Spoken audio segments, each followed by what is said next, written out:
Don't Tell Mom the Babysitter's Dead. Movie starring Christina Applegate from 1991. I know a lot of people have seen this movie, but I loved this movie and it came on all the time and I watched it every time.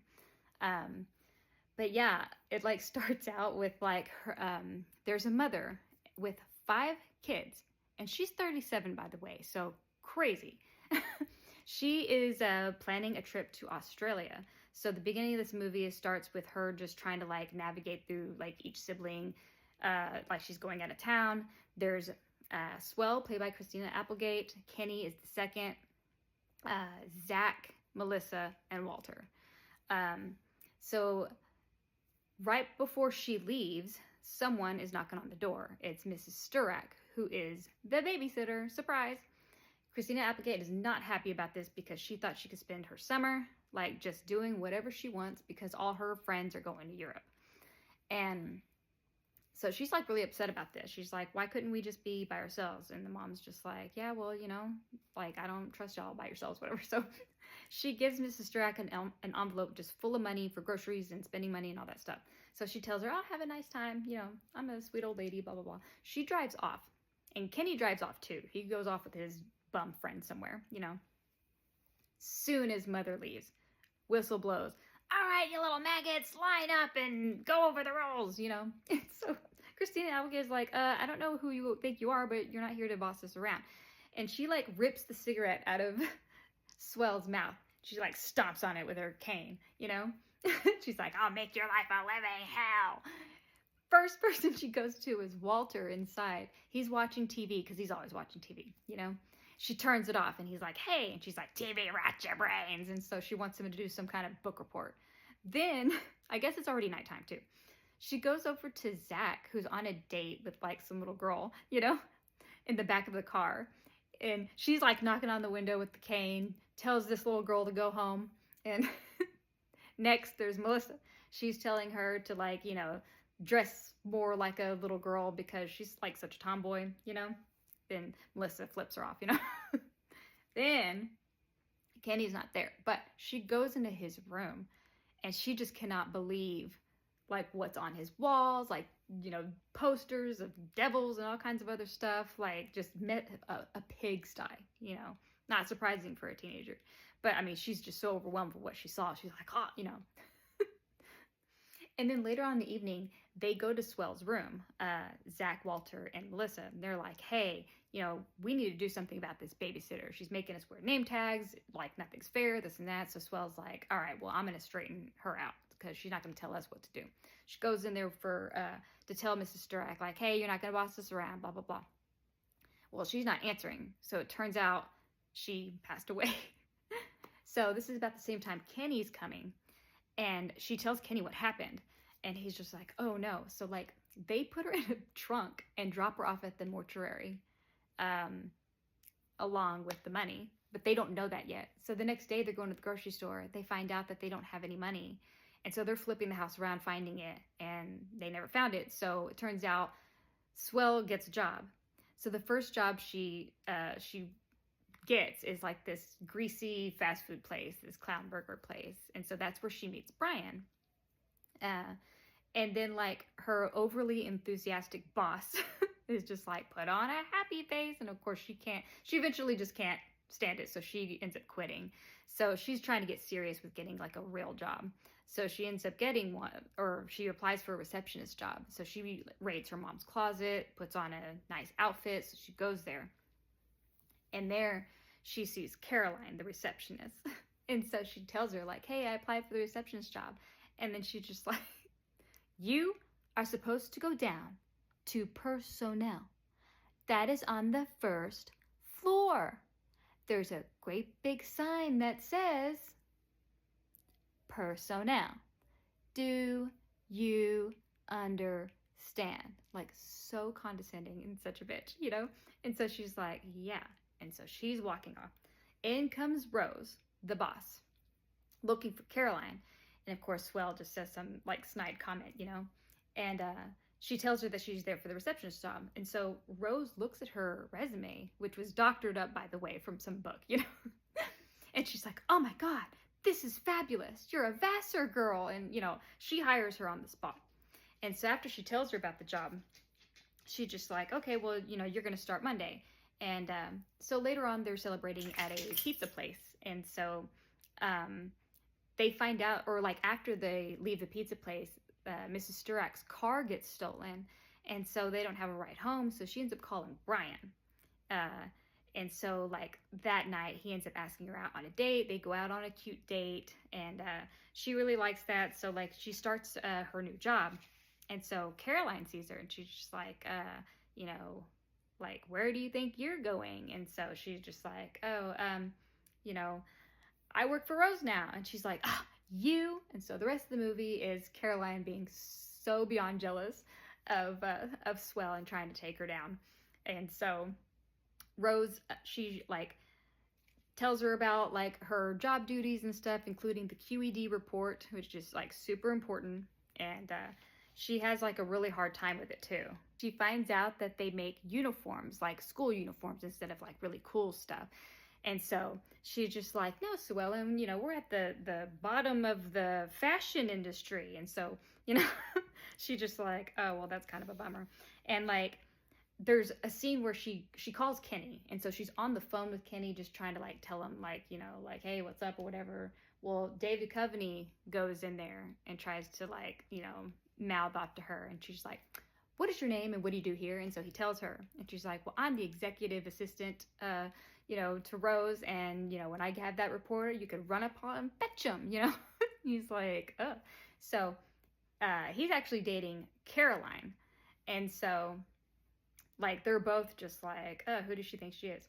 And also about this time, she's having a hard time with the computer, the QED report. So Kathy, she runs into her, like, making faxes and stuff. And so Kathy actually tells her, like, well, hey, if you ever need any help, I'm a whiz on the computer. And so she's like, well, do you know anything about the QED report? And she's like, oh my God, yes. And she helps her with it. So that ends up saving her ass. Meanwhile, Kenny goes in the living room with Walter. He's channel surfing, and so he notices Julia Childs, and it's like a delicious like cake. And so then comes his cooking era, Rose wants lunch, so then she tells her, oh, you can use petty cash. And so she tells her about petty cash, and she's just like, oh shit. So Swell ends up taking a little bit of it, just a little bit, to get groceries and stuff. Well, later on, the siblings end up taking like a cut of the petty cash, and you'll find out a little bit later what they spent it on. But then Gus, sleazeball Gus, who's going out with Rose, like notices Swell, and he takes her out to lunch and like majorly flirting with her. And I thought this was funny because the scene where they were at the restaurant, the waiter asks Swell, like, what do you want to drink? And so she's just like, wine. And he's like, sweet or dry? And she's like, excuse me? And he's like, sweet or dry? And she's like, oh, a little bit of both. And it's just like, what? But I thought that was funny because then they go back to the office, and so Caroline's noticing like, now she's kissing up to Gus, like, super jealous. And Brian ends up taking her out on another date. After the date, though, they get into like an argument because he wants to like know where she works, and she's very secretive about it. She doesn't want to tell him her situation, so he thinks that like he thinks that she's seeing somebody else. So they're just like, fine, and he walks off. And so she's kind of bummed out about that for now. And Swell ends up having a pretty bad day at work because Rose is demanding the QED report, and she doesn't know where it is because Kathy's not there. And like also around the same time, like she discovered that there was roses on her desk that Gus sent her, and she didn't want to tell Rose. So she takes the little note or whatever, and so she tells Rose, oh, these are from Gus for you. And it's just like, oh, such a sleazy thing to do, because it's like, y'all all work together. Like, she wasn't gonna find that out. But anyway, like she Kathy ends up dropping off the QED report because she's like sick. She drops it off to Caroline. And so she eventually tells Rose, like, oh, looking for this, she was having Kathy do the QED report. And so Rose actually, it backfired because Rose is just like, oh my God, you know how to delegate your responsibilities. Good for you. And so Caroline's just like, oh, But then there's a phone call, an important phone call that Walter ended up breaking his leg because he was on the roof trying to fix the satellite because he bought a new entertainment center from the petty cash he took. Well, anyway, Kenny was too busy getting high with his friends too, and that's why he didn't notice. Well, anyway, she gets a call, and she has to pretend to be like the mom to get Walter from the hospital. So that was so unfortunate. So they get home. That's when she discovered the big screen TV, and she's like, "Oh my God, where did y'all get this amazing piece of equipment?" And Kenny's was just straight up like, "Well, it was from petty cash," And she was like, "What?" And so that's when she finds out that Zach bought a diamond ring for his girlfriend, and Melissa bought like a bunch of other stuff or whatever. And so she like looks in her bag and she's like, "Oh my God, you spent $3,000?" And they're just casually like, "Yeah," and she's just like, "Oh my God, like you're all grounded."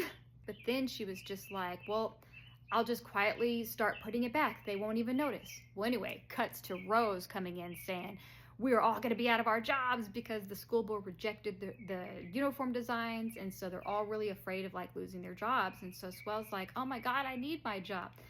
But then, bummed out, she goes to the warehouse and just starts picking like, uniforms here and there and starts pairing them together, like creating like a fresh look. And so she presents this idea to Rose, and Rose is like, "Oh my God, I love this idea."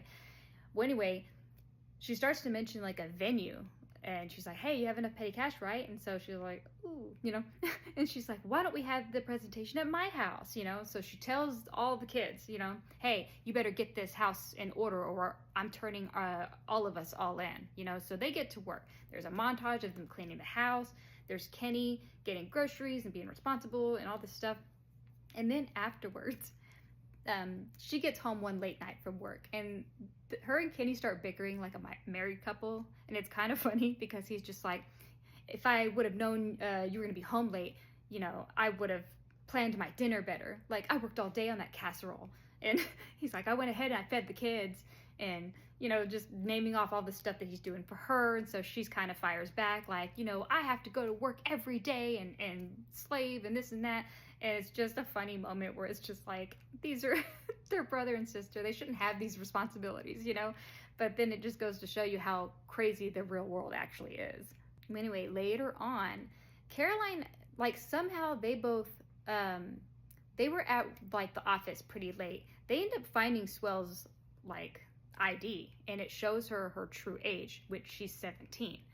And so they make a photocopy of it to like save to like sabotage, The presentation is at the house. Everything looks fabulous, Swell's friends are back from Europe, and so they're going to be like the models of all her like fun, funky uniforms that are very 90s, by the way. She tells them all to like get dressed. Well, Kenny also, like, he has like long, like, stoner hair or whatever, and like it shows him all clean cut, and he takes a liking to Nicole, one of Swell's friends or whatever too, and so she notices him like, "You really cleaned up," or whatever. So presentation starts, the models are modeling, everything's looking good so far. During this time, like Swell, actually before the presentation, Gus is coming on to Swell, which is so sleazy and gross because Rose is right there, But then she tells Rose like, "Hey, Gus has been like coming on to me." And so, Rose, she wants to be professional and not make a scene or whatever, like the lady queen she is. So she's just like, "I'm going to deal with you later, Gus. We have a presentation to go, So anyway, also before that time, Caroline presents her with the 17-year-old ID. And so she doesn't believe it though. Rose is just like, "This is the pettiest thing I have ever seen in my life, So she doesn't believe it. Anyway, back to the presentation, the modeling, they're all modeling. And so Swell's kind of narrating what they're wearing and whatever. Also, during this time, Brian is pulling up in his clown burger car. Like, he's on like this little intercom, and he's trying to like tell Swell how sorry he is. Like, just all this stuff. And like, it's being heard like overhead where people are just like, "What is that? Who is that?" And he's just like, "Swell, I love you." And so he finally pulls up, like there's all these people there. And Swell puts the spotlight on him because he comes out in his clown dog uniform, and she just like treats him like one of the models because she doesn't want to screw up this presentation, so she tried to like, you know. And so also, boom, surprise, mom shows up. Like, she is looking around like, what the heck is going on? So she's yelling out, Swell, you're in big trouble.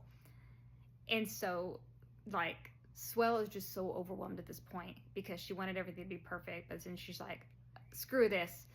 I'm only 17. Like, I'm not ready for any of this. I am so sorry, everyone. I'm so sorry, Rose. And so she runs off stage, you know. So Caroline thinks that she got the last laugh. But Rose is just like, you know, I'd rather, you know, believe her than, you know, also with Gus too. She just like, because Gus is just like, you know, says something real sleazy, and she's like, oh, so do you believe me or are you gonna believe some kid? And she's like, I'm gonna believe some kid. Go to hell, Gus. You know. Everyone's leaving one by one. And so also during this time, the mom, she's like looking around at the house like it's the best it's ever looked. It's clean. Like Kenny looks way better, you know. And so she is impressed, but like she wants answers though. So Swell's just like, we'll talk about it in the morning when, you know, Kenny will whip us up some Belgian waffles. And so she's just like, what? You know, because throughout this movie, Kenny gets better and better at cooking because of the Julia Child's cooking shows, you know. So end of the movie, everybody's left. You know, she meets up with Brian, and so they make up or whatever. But then at the very end, the mom's just like, where's the babysitter? It's like all this time. I forgot that there was a babysitter because it happened so early on in the movie. Credits are rolling, and it shows like the two guys who took in like the Mrs. Sturek, you know, they buried her. And so that's when they mentioned, well, you know, at least she left us all that money, you know. So she had it like this whole time.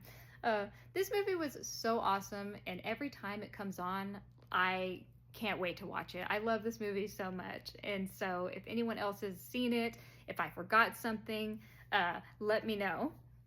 Well, how's the coming, Tony? Now you're almost doing that correctly, but you forgot one very big thing. What, no lip cleanser? Nope. Forgot to put on a happy face. Next, you get to scrape the spitballs off the drive-through window with a really fun squeeze.